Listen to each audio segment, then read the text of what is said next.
Hi guys, अस्सलाम वालेकुम। मैं फिर हाजिर हूँ और इस वक्त हम डिस्कस कर रहे हैं राजा लंदन का। एक्सप्रेस टेलीविजन का ड्रामा है। राजा साहब को रानी साहिबा से मोहब्बत हो गई है। अब मसला ये है कि देखना ये है कि रानी साहिबा जो है वो उसकी मोहब्बत का जवाब मोहब्बत से देती हैं।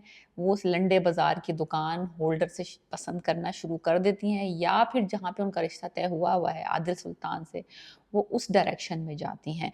तो ये जो बोन ऑफ कंटेंशन है रानी, ये होगी फ़साद की जड़, फ़ितना। वो जो फ़ितना आगे जाके जिस पे स्टोरी कायम होगी, बनेगी। एक तरफ पॉलिटिशियन पावरफुल, दूसरी तरफ दिल का अमीर, जेब का गरीब काइंड ऑफ राजा।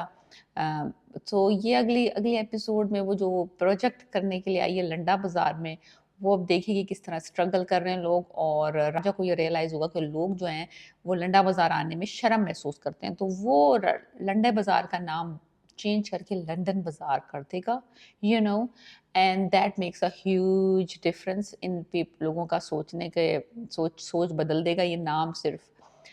एनीवेज, ज़्यादा बुराई नहीं करनी चाहिए।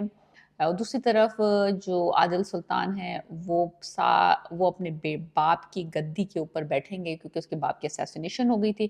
तो बहुत सारी, अब यानी कि कह सकते हैं मुखालफत के बावजूद और उसके ना चाहते हुए भी उसको अपने बाप की मौरूसी सियासत का हिस्सा बनना पड़ेगा, और वो उस कुर्सी पे बैठेगा और वो कोशिश कर रहा है कि पता लगाए कि उसके बाप को असैसिनेट किसने किया है। जो कि मुझे लगता है, जो कि मुझे आइडिया हुआ है फर्स्ट 2 एपिसोड में, कि वो उसकी कज़न ने ही उसके बाप को मरवाया है, ताकि उसकी गद्दी पे बैठ सके। वो समझ रहे थे कि ये लड़का लंदन का है, आउटसाइडर है, ये यहाँ पे आके रहेगा नहीं, उसको गर्मी बर्दाश्त नहीं होती पाकिस्तान की, तो वो यहाँ क्यों रहेगा Adil? So that is the story right now. तो अब ये देखना है कि रानिया और आजा की जो मोहब्बत है, वो किस तरीके से आदिल के लिए मुश्किल बनाती है, किस तरह से आदिल को जो है ये लड़की पसंद आ गई है, उसके बाप की आखिरी ख्वाहिश है एक तरीके से, तो वो क्या अड़ जाएगा इसी कि मैं इस लड़की से शादी करूँगा। सो देखना यही है कि राजा और आदिल का टाकरा कैसे होता है। मुझे तो ये लगता है ये फितना फ़साद ये लड़की की वज़ह से ही ठहरेगा। तो लेट्स सी कि कहानी किस मोड़ पे जाती है। फॉर नाउ उनकी बॉन्डिंग शुरू हो गई है। वो उसको लाइनें मार रहा है और वो लाइनें ले रही है। सो लेट्स सी, इंटरेस्टिंग है, डिफरेंट है।